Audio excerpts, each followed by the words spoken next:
Joining us this week on the Oblivion Bar Podcast is the Harvey Award-winning, Eisner-nominated, and New York Times best-selling comic creator behind titles like Mind Management, Department H, Black Badge, Spy Superb, co-writing BRZRKR with Keanu Reeves and artist Ron Garney, and co-writing Cosmic Detective with Jeff Lemire and artist David Rubin. And that's honestly just scratching the surface when it comes to his incredible comic career. It is my honor to welcome Matt Kindt onto the Oblivion Bar Podcast. How's it going? Thanks for having me. Oh, very good. So happy to have you here. I want to start off the conversation, before we get into comics, before we get into the medium as a whole. You're from St. Louis, and I had no idea. I've been a fan of yours for a very long time, and for some reason, and it's not like you hide it either, which is kind of the craziest thing, but I was doing some research for this conversation, and I see that you're from St. Louis. I lived in St. Louis for the last 5 years, and I just recently moved in January. So we were both from the Lou, as they say. Yep.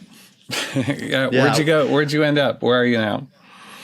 So I was living in St. Charles there for a bit. I was there from 2017 to 2023, the beginning of this year. And then I moved to Indianapolis, which is actually where I'm originally from. And now I live here in Indianapolis again with a new job. So unfortunately, I don't do the Oblivion Bar full time.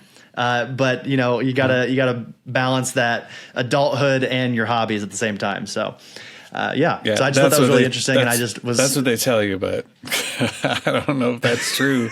That's the lie they tell you. Yeah, speaking from a guy who, made his love his career, which is incredible. I have a couple questions, kind of based on St. Louis in general. So, thoughts on Provel cheese? Where are you at in that parameter? It's okay. I guess I've been eating like Emo's Pizza forever, so I didn't know that there was a difference between that and other cheeses. I just thought it tasted what that pizza tasted like. Sure. Yeah. And when people come into town, they're like horrified. I'm like, oh, okay. Here's what I will say. I in my defense of having no taste, I'm going to argue that I have all the taste because the last 5 or 6 years I decided I wanted to like all foods, so I've started to force myself to like every food. Like mushrooms, I've hated my whole life. Try to broaden that palate. Them. Yeah, and it's not just like, oh, I can tolerate it. I'm really trying to like them.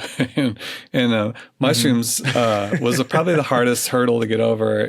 Black licorice, I conquered that, and then. What else? There's some other ones, Brussels sprouts, different, the usual stuff people don't like, and then a lot of seafoods anyway. But yeah, Provel cheese, it's fine. So yeah, like you said, it's one of those very surprising things that when you first moved to St. Louis, anyone that's like on the outside of St. Charles and on the Illinois side of St. Louis, they'll tell you that, I mean, if you poll 10 people, I would say 8 of them probably are like, I hate Provel. But if you're inside that area, inside again, east of St. Charles, west of the Illinois border, they love it. Like Emo's Pizza is king. Provel cheese, which for everyone listening right now, if you're not familiar with what Provel is, it's a mixture of is it provolone and mozzarella? Is that the mixture? I don't even know. I don't know. It tastes like plastic, in my opinion. I think it's like plastic mixed with mozzarella, in my opinion. But it's one of those things where you kind of have to get used to it. If you go to a pizza place, you have to specifically ask for mozzarella, or else they'll just inherently give you Provel. Yeah. Just you want to have a guide when you're here, so they can help you navigate.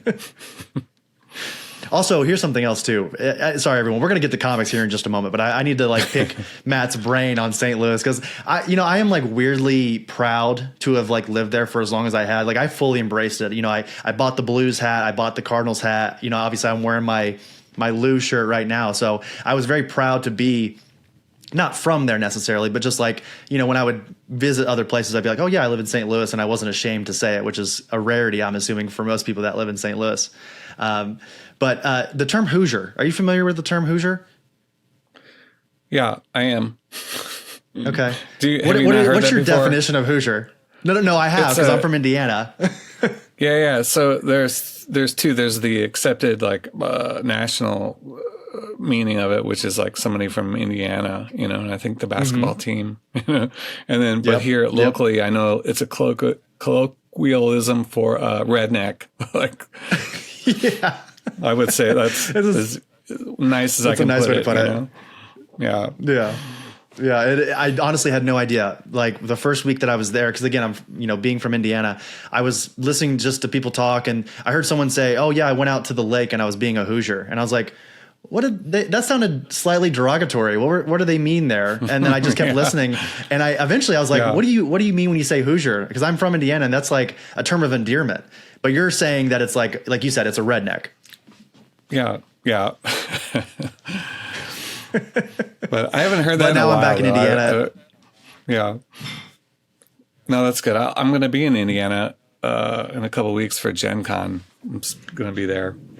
First week of August. Nice. So yeah, I feel like I should have my nerd card taken away, because being from, living in Indiana for most of my life, I still have never been to Gen Con, mostly because I'm just terrified of it. It just feels like such a daunting experience. But, I've been to San Diego, I've been to New York Comic Con, I've done all like the big cons. So I feel like I would be okay, right? No, it's good, man. It's so fun. If you don't like board games, then don't go. But that's really all there is. Yeah. And people playing them, people buying them, people hanging out all over the place. Yeah. It's fun.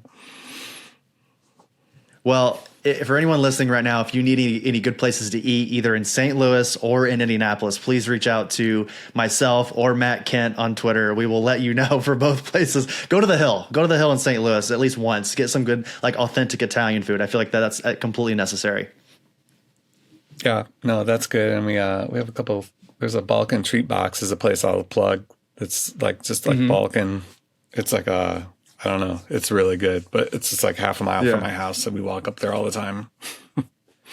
Now, you don't have to say specifically. I wouldn't want anyone to know where your exact location is, but where are you at in St. Louis? Webster Groves.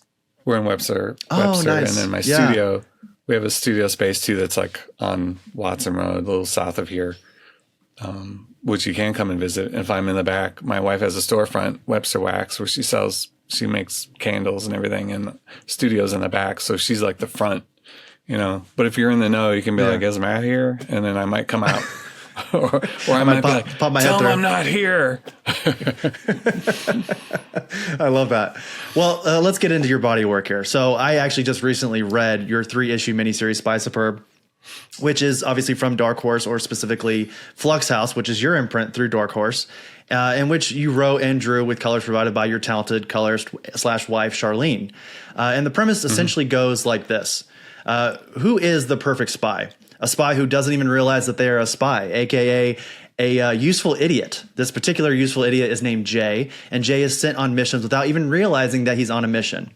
And while reading this, I was getting some serious like burn after reading vibes, which for me basically means like what happens when extraordinary things happen to, average kind of like unbeknownst to them type of people. So my question for you is, what ultimately do you want to take? What do you want readers to take from reading Spy Superb? Like, what was the goal there by telling that story? The goal, I don't know if I ever have a goal like when I'm doing a book. My goal is ultimately to entertain myself, first. And then if it's entertaining to me, then I think, well, hopefully there's a few other people out there that are entertained by the same things as me. But I think I really wanted to do something different with this one and kind of write a character that was unlikable, or just to experiment with that. I've written villain. You can write villains, and and they're supposed to be villainous, and then you have the heroes or people you're rooting for. And I wanted to do a story where I thought, where you don't really like the main guy, and then fighting the urge the whole time to have him have some kind of redemptive arc, where like he has this epiphany where like, hey, I'm kind of a jerk, which is what you want him to have, and your thinking is going to have it. And then there's a point, in the 3rd issue where I'm like, this is where he should have that, and where the story should have that beat. And I'm like, no, it seemed wrong. Like that's not his character, and that's not like that character is based on a few people that I've known over the course of my life, and then overheard conversations, and a little bit inspired by, if I was going to pick a other work of art, it would be Confederacy of Dunces, the main character in that novel. There's a little bit of that in there. And then, but yeah, I was like, it's not right. That character he's never going to be fully aware of who he is, or it's like a narcissist, writing a story about a narcissist, and then they suddenly are become like empathetic to everyone else. That's not how life works. Well, I just love the fact that you've taken on the goal of writing this like very irredeemable kind of like, again, like you said, very narcissistic character, and just see if you can convince the reader to root for them. And I felt like I was kind of doing that a little bit while reading this. Jay is one of those characters that, again, he's just so self-obsessed with his writing and with, just kind of like the nuances of his own life that he doesn't even realize what's going on around him. And I find that really interesting. Yeah, no, I think it is interesting. And then when I'm writing it, I was rooting for him. I was like, wanting him to do better, be better, but also realizing it's funnier if he's not. And then, but yeah, I don't know. To me, that was an experiment in writing that kind of story. And I also like I love spies, and it really is a sequel to Super Spy, one of my earlier books, which is just a series of short stories about spies during World War II. And there's a spy. There's a story in that book about a super spy who is trained, has all these gadgets, and goes on this mission and then blows himself up. And then and he's the super spy, and super spy is actually like a sarcastic term applied to him, sure, and then kind of applied to the book itself. So I this was sort of like, okay, what if they just kept that going then and had like these series of spies over the years, that they don't know they're spies, or they're the useful idiot. And so it was a way to revisit that older work, but in a place that I'm at now. Like, gosh, I did that book, I don't know how old it is, 10, 12 years old maybe. I'm a different person. So I wouldn't be able to do what I did then now. I wouldn't want to, so this is just kind of where I'm at. Well, you said earlier that you have kind of like this affection for spy stories, or just spies in general. And that's very prevalent in a lot of your stories. Where do you think that comes from specifically? I can't really narrow it down. I know that growing up, my parents were huge James Bond fans. So like, I remember being drugged to all the James Bond movies. Like, I saw Moonraker at a drive-in theater with my parents and my cousins all in the back of the station wagon, So that was a formative memory. Of course, like maybe one of the worst James Bond movies, Moonraker, but yeah. So there is that. But I think as I got older, like, I just grew up reading superhero comics like Daredevil and all the Marvel stuff and DC stuff, like in the 80s, 90s. But then as I got older, I didn't really want to do superheroes because there's so much of it, and there's so many of them so well done. Like, how are you going to make a dent in that? How are you going to, what can you build in superhero books that hasn't been done before, hasn't been done better? And I just thought, I was like, it's this ground that's been mined so much already. I didn't want to do it, but so I just looked for other genres. Like, I love all genre fiction, like science fiction, like spies. I like detectives, all that stuff. So I thought there's plenty of room to do things in comics. There's not a ton of that. And so I just gravitated towards private eyes and film noir and mysteries and crime, and then spies was sort of a natural extension of that. And I think when I finished Super Spy, I realized, like, spies are kind of a natural parallel to superheroes, because you have an alter ego and somebody on a mission to do a thing, and they're maybe a normal person called into action, and that dual personality, all of that stuff is in there, which is all the basics of superheroes. There's just no costumes, but sometimes there's costumes. They're just it's more grounded.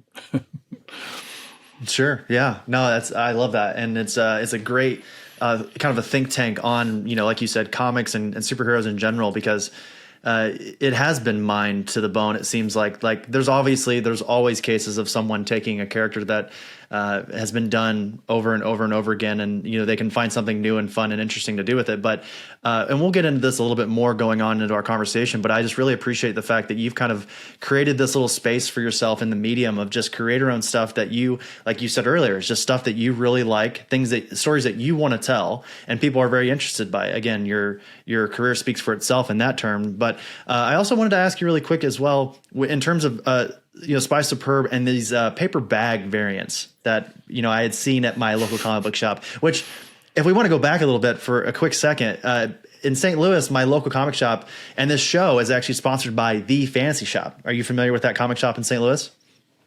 Yes, I am. That's the one I go to. Oh, really? Which one? Yeah, that we the one in Maplewood. That's my shop, and then there's another shop down in the city, Apotheosis, which I frequent there too. Yeah. So we have two good shops. Yeah, I think I just saw on Twitter not too long ago that you were there. You were there doing a signing.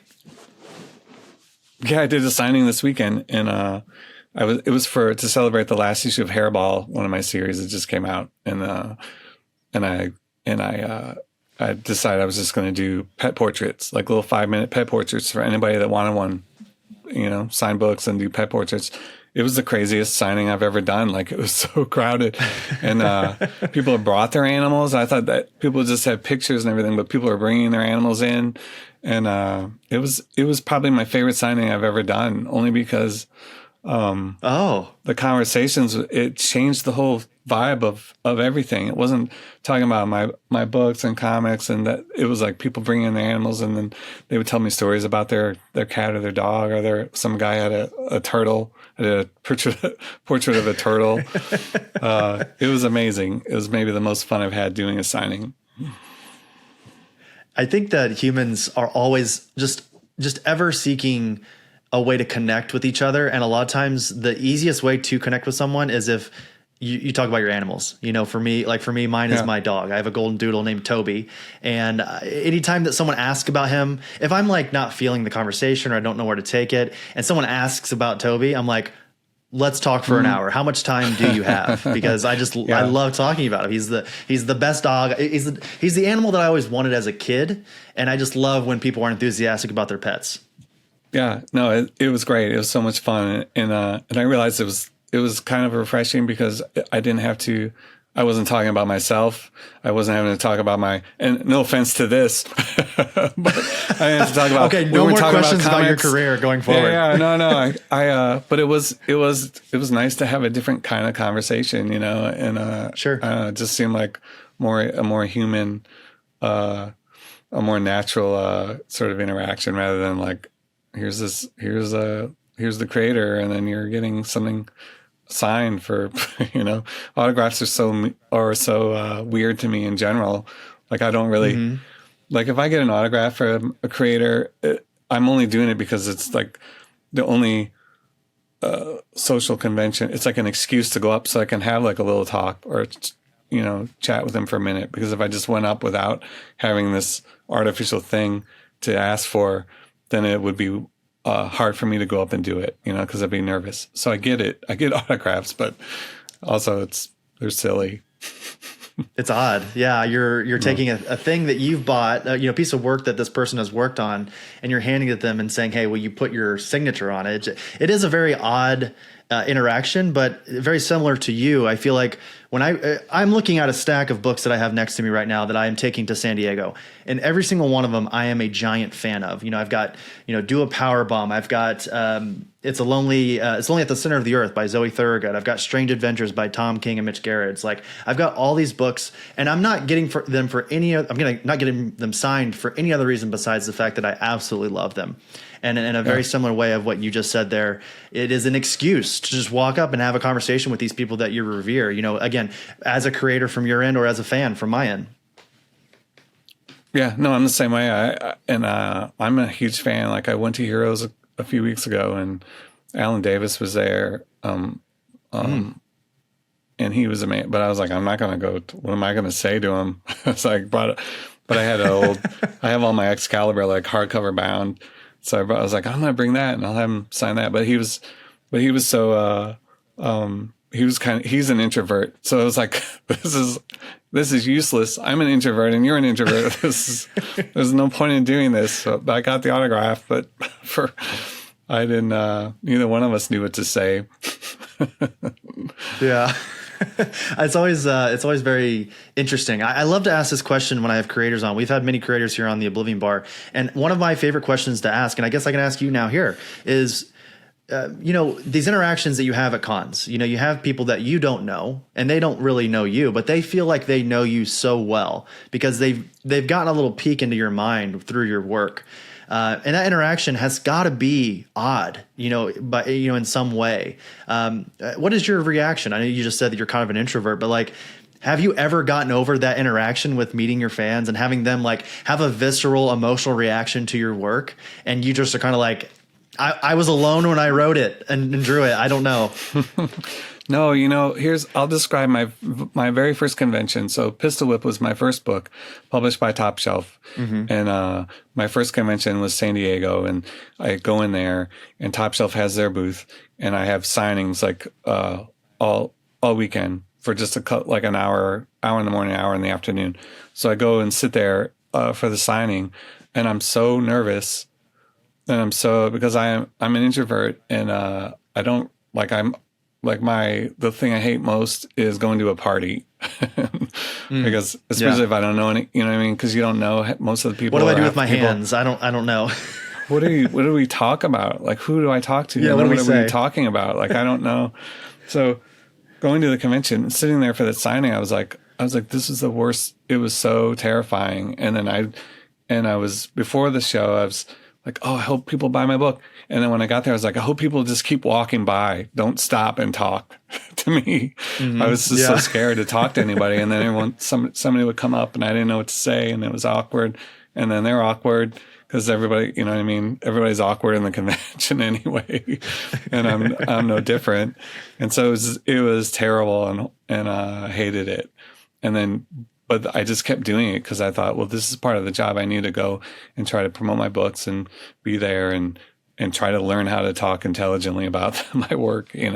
That's part of it, being able to talk about it. And so like 20 years later, now I can do it. And what I realize is, and what's great, at least socially for me, is people coming up. We already have something in common. Like they know the work, and then they feel like they kind of know me in some way, or they do have a window into some part of me, and so that wall is broken down and we have something to talk about. And then it's up, they kind of know me, and then it's just up to me to kind of understand them or know them a little bit. And I feel like it really helps break the ice and it makes the interaction, easier than going to just a party where no one knows me. I don't know them.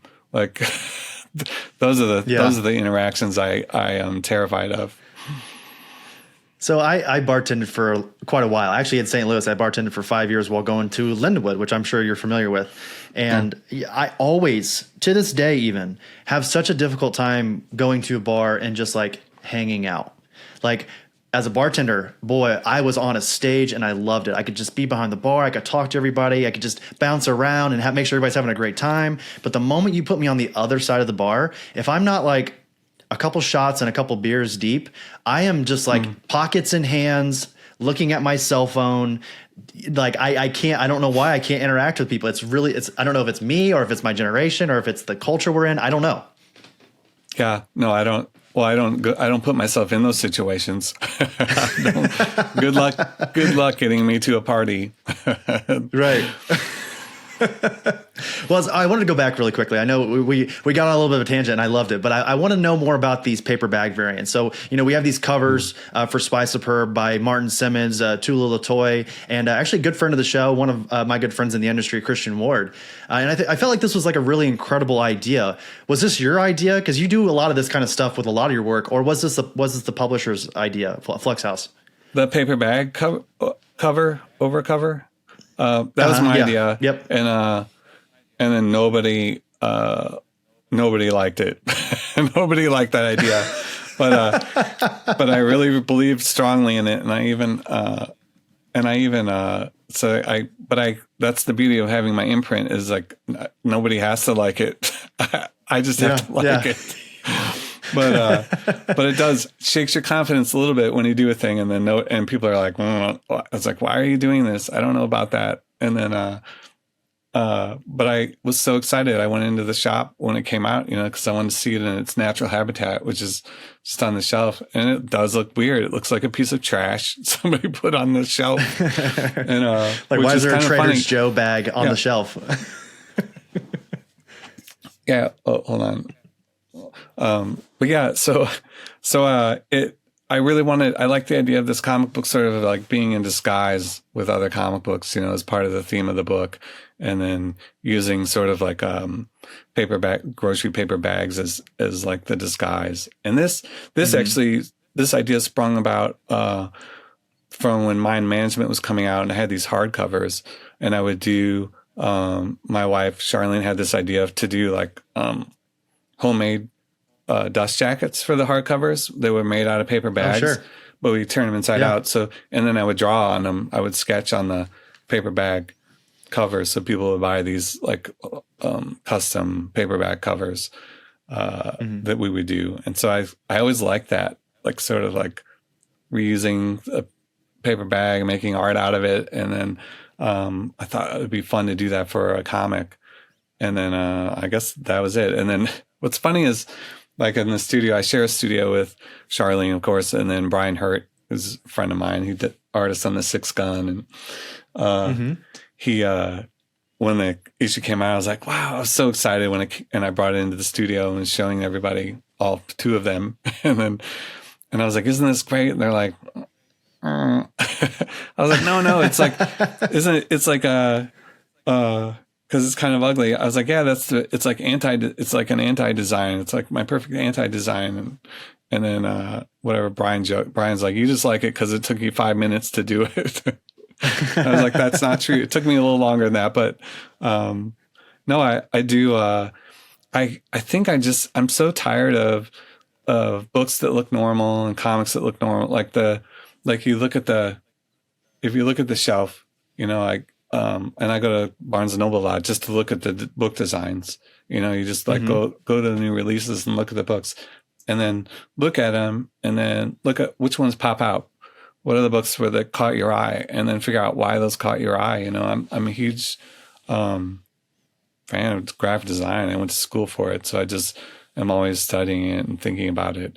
And then I think about the comic book shelf and like, what are the books that catch your eye? Like it doesn't matter how good the art is. Like when there's like 100 brightly colored books out there, it doesn't matter how good that drawing is necessarily. It matters like what's going to catch your eye, what stands out. So I'm always trying to figure that part out. It's funny, growing up as a comic fan, as a young reader, I was so just in touch, and this could have been the 90s and 2000s, but I was just so zoned in on like the house style. This is not a knock towards anybody because art is tough. I can't draw. I totally get it. But like, I would say like the Jim Lee style, that type of art of the 90s and such. And as I've gotten older, as I've continued to my journey through the medium, I found that the opposite of the house style is what I gravitate to more now. Like your Trad Moores of the world, your Daniel Warren Johnsons, your Peach Momoko's, of course now I'm spacing everybody right now off the top of my head, but like a Zoe Thurgood, like we just spoke about her earlier. Like there are certain artists that when I see their work now, even you, for instance, like you're right in front of me, a good example of someone who is so opposite of the house style. And I fully appreciate that now as an adult compared to when I was younger, when I would just buy X-Men and Spider-Man. Yeah, no, and I think that's the thing is like I grew up reading all that stuff, like I love it and I still like it. I don't go back and read a lot of it, but we all, our DNA, it's all in our DNA. If you read comics, 80s, 90s, the aughts, whatever, you that's sort of burned into your taste buds forever in a way. But as you get older, as a creator, like I branched off because I'm creating comics. So I'm already trying to find a new way or or find a new path to travel. And then you hope that readers will come along, and then you do, like, as you're not the same person you were 10 years ago or 20 years ago. I'm not either. And then you hope that there'll be books for you when you do change, or when you outgrow a thing, or when your taste change, or maybe you take a trip somewhere or you go to an art museum and then you start thinking about art a different way, or you read a book that sort of rocks your world and changes the way you think about story. That happens to everybody, and so I'm just trying to create some books where they're there when you're ready for them. They're there, if you don't like them now, that's okay. You might later, but just trying to do something different. Well, that's kind of I think a great transition into a question that I kind of had a hard time describing, but I'm just going to ask you up front. I've heard some people describe you as kind of like a Wes Anderson of the comics medium. What are your thoughts on that? I'm too messy to be a Wes Anderson anybody. I'm so sloppy and messy. But I do. I don't know. I like Wes Anderson. I'm not saying that. If I was going to equate myself with a director, I think if I had a soulmate that was a movie, it would be Apocalypse Now. And I think, I think that, like, I don't know if Coppola is he's not my favorite director, but that movie sort of encapsulates like how I attack comics or story or whatever. And that you go in there with a script and then you try to build this thing, and then things go crazy, or you just like go with the flow and things happen. And like, I think I'm just open to, I'm open to ideas as I go, go in with a game plan and then you adjust it on the fly. I would say I feel like Wes Anderson is very precise and very planned and choreographed. I was like, some of my things may appear that way, but the route I take to get there is very haphazard, I think. Well, I think that's probably a testament to your craft, honestly. Like, you might find it messy, but people probably, fans of yours will go, oh, well, this is just atypical Matt Kindt, right?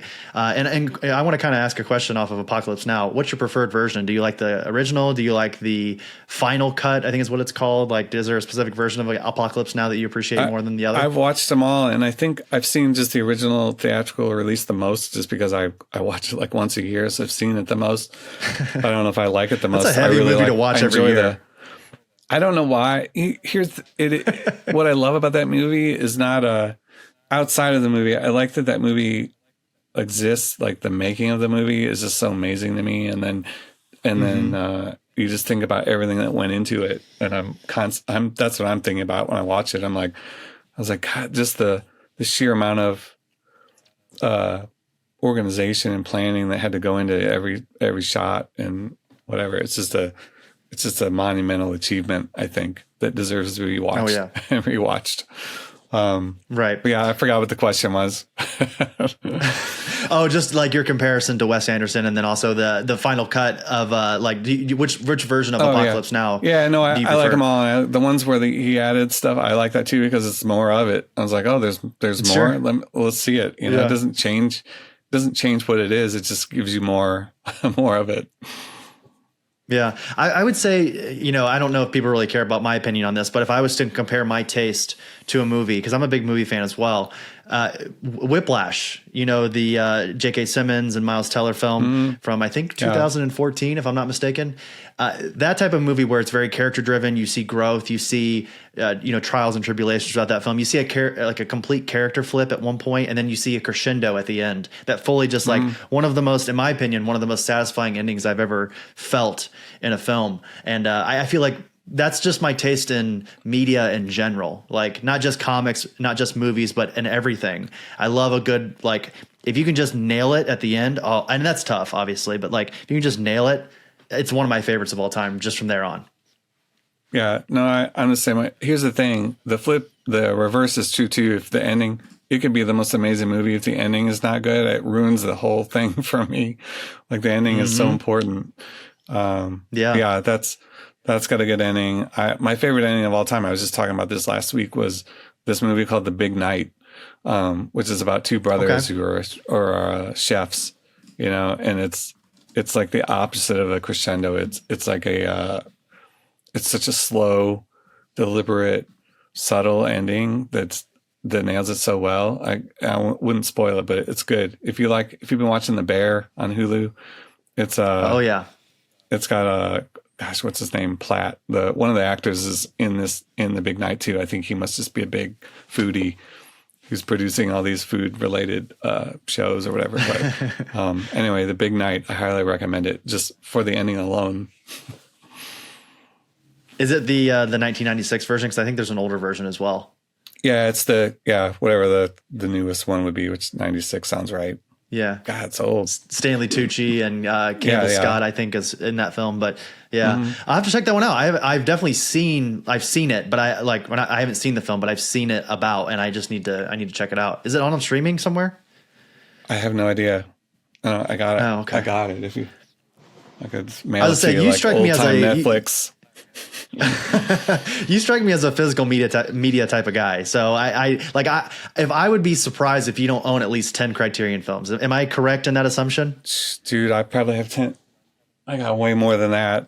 I got so many. I knew it. But here's the thing is, it never made sense except that I like having a visual catalog of everything I've seen and read so that I can remember it. Otherwise, I had a Kindle for a while and I was reading books.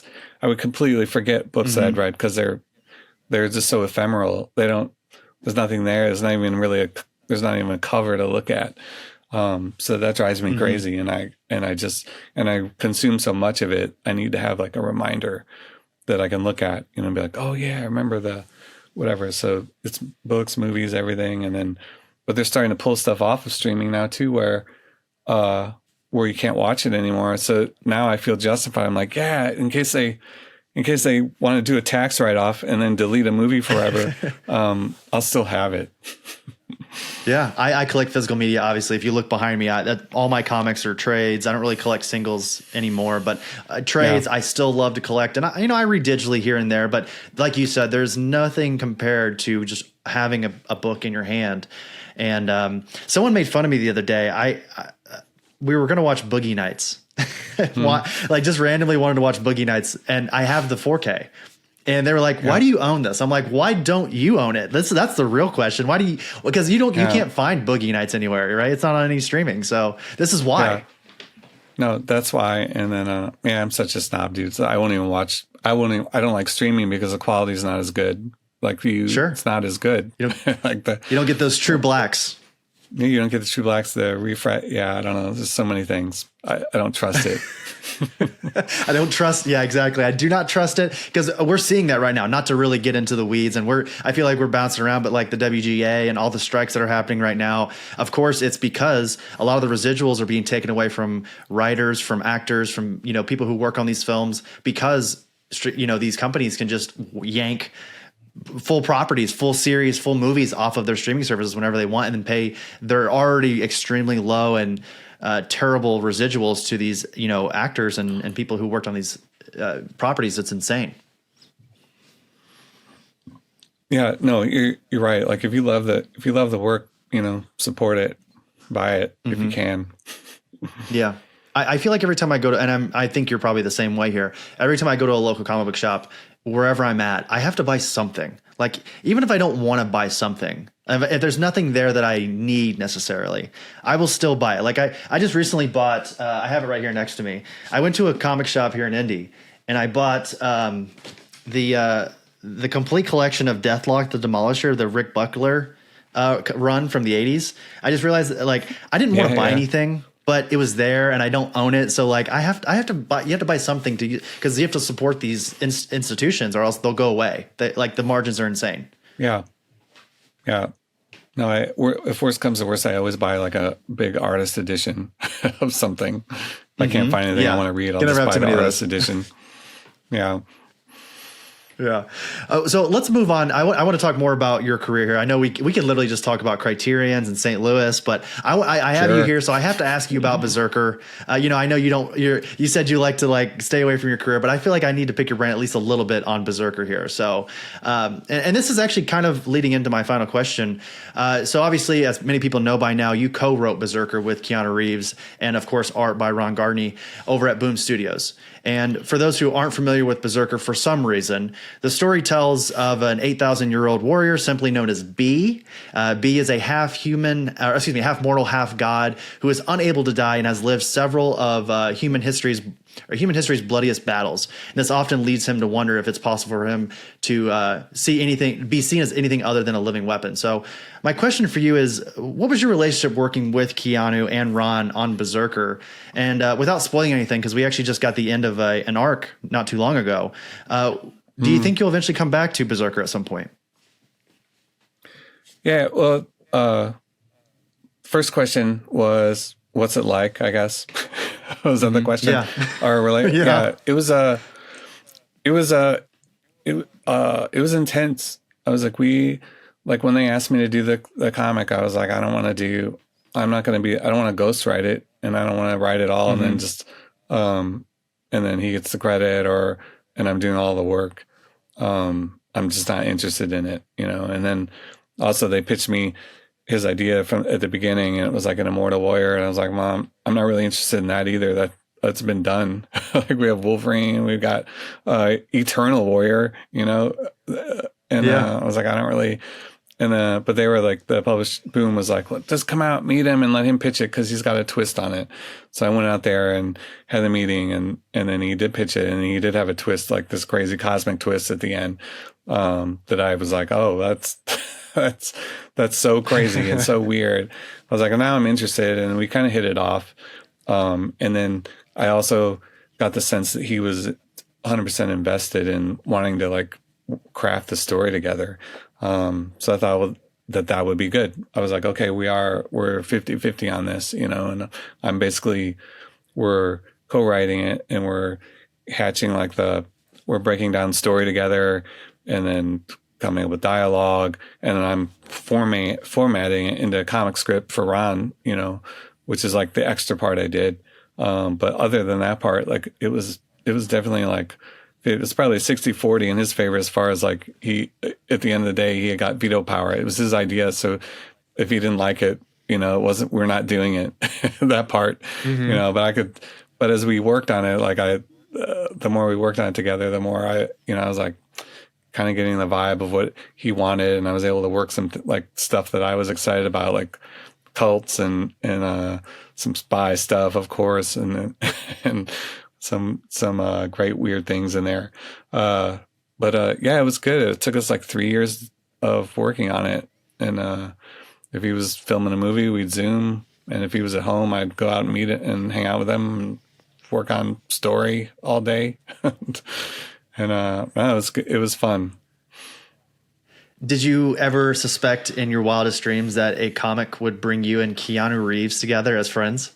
Dude, it's so random. It's the most random thing. But it's my whole career has always been, I just try to follow like things that are interesting to me, like it's like picking out a book at a bookstore. I was like, this looks good, and then it's the same with my career choices. Like, well, this looks like fun, or I'm in the mood to do this, and then you just sort of like follow that path as you go. And then sometimes real weird things happen that are good, and I've been fortunate enough to, all my experiences, 99% of my experiences in comics have been like amazing, meeting great people, working with great people, and just having fun.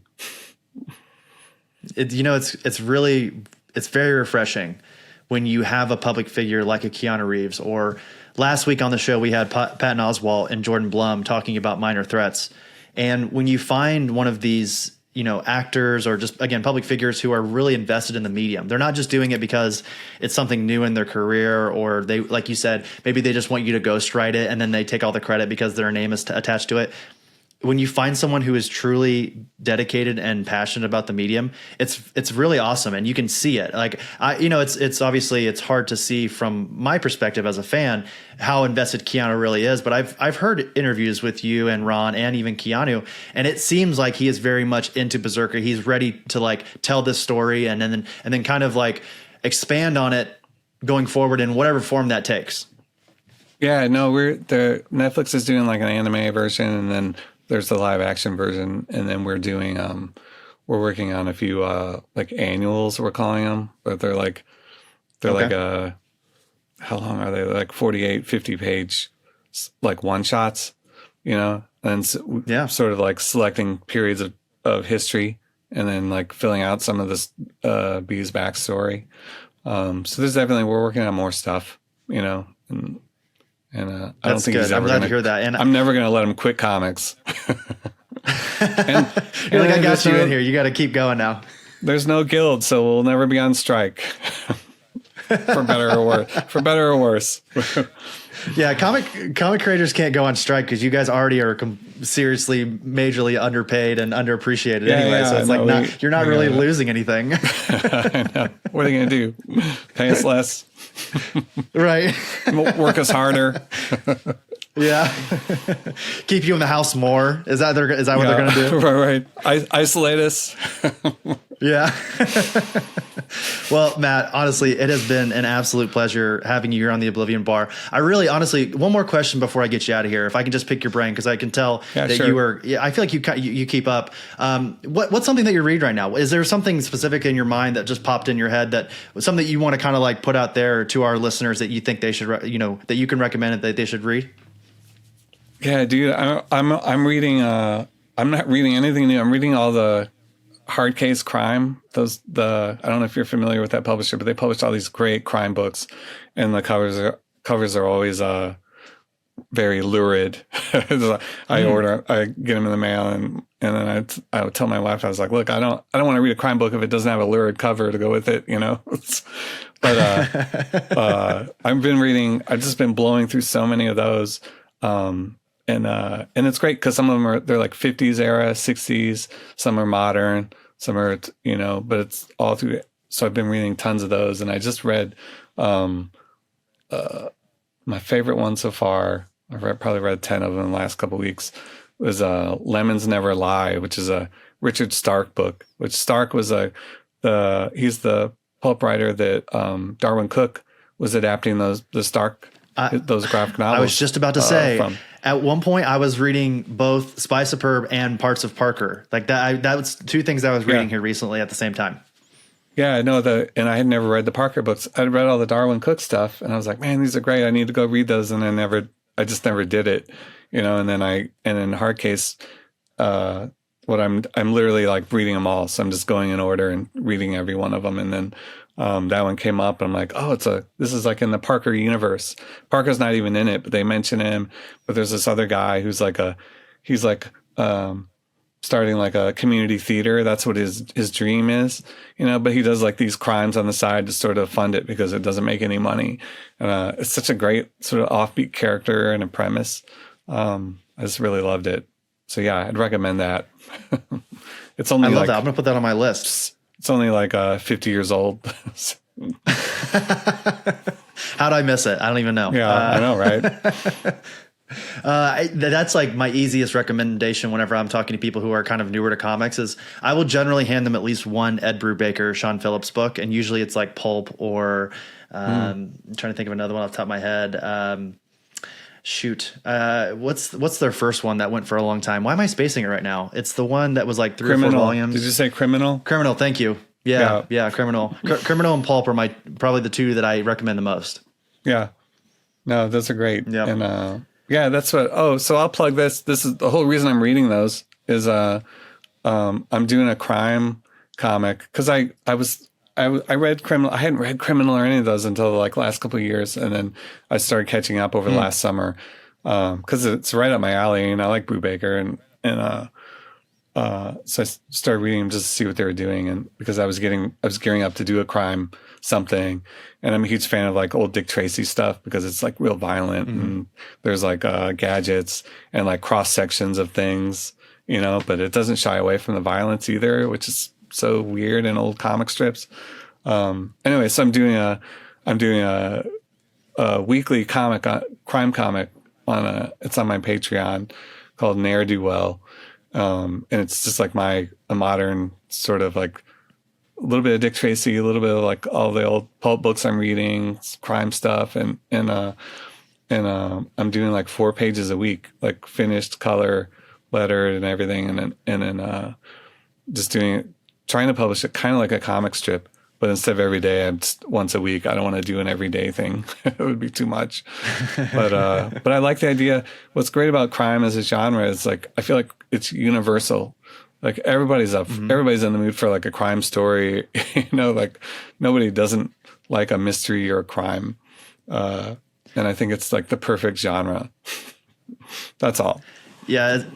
As a podcaster, it's often, I tell someone, I'm like, hey, yes, I have a podcast. It's about comic books and movies and stuff. And they're always like, oh, I love podcasts. I listen to Crime Junkies, or I listen to like detective podcasts. Like that is the biggest genre. I don't know if you know that or not in the podcasting world. It is like crime or like true detective type of like podcasting. And actually, I think one of the biggest crime podcasts are here in Indianapolis, which is I think actually it is Crime Junkies. Yeah, that's the 2 girls that do it together here in Indianapolis. So yeah. Yeah, no, I listen to that one. I listen to a lot of that true crime stuff too. Have you listened to Shittown? I think it was yeah. You have? Okay, good. I was gonna say, if you haven't listened to that one, it is a great like kind of mystery. Everyone listening right now, if you're looking for like a really great audio series, it's not really a podcast necessarily, it's more of like an audio series, go check out Shittown. It was one of the best audio series from a couple years ago. Yeah, no, it's really good. Yeah, I've all of them. I've listened to all of them already. I ran out. Well, Matt, thank you so much for being here on the Oblivion Bar Podcast. Is there anything you want to plug before we head out of here today? No, just check out Ne'er Do Well online, I guess, and then just appreciate the support. Keep reading the books. More books from Dark Horse coming out every month, probably. How can people follow you on social media? You got all the socials? Yeah, I'm like Instagram, Matt Kindt for real, and then Twitter, Facebook. There's a new one, Threads. I'm on that too. Threads. Whatever. Yeah, you can find me. MattKindt.com. You can go there. You can find me wherever you follow social things. Awesome. Well, thank you again, Matt. We appreciate it, and we'll talk to you soon. Yeah, thanks. Appreciate it.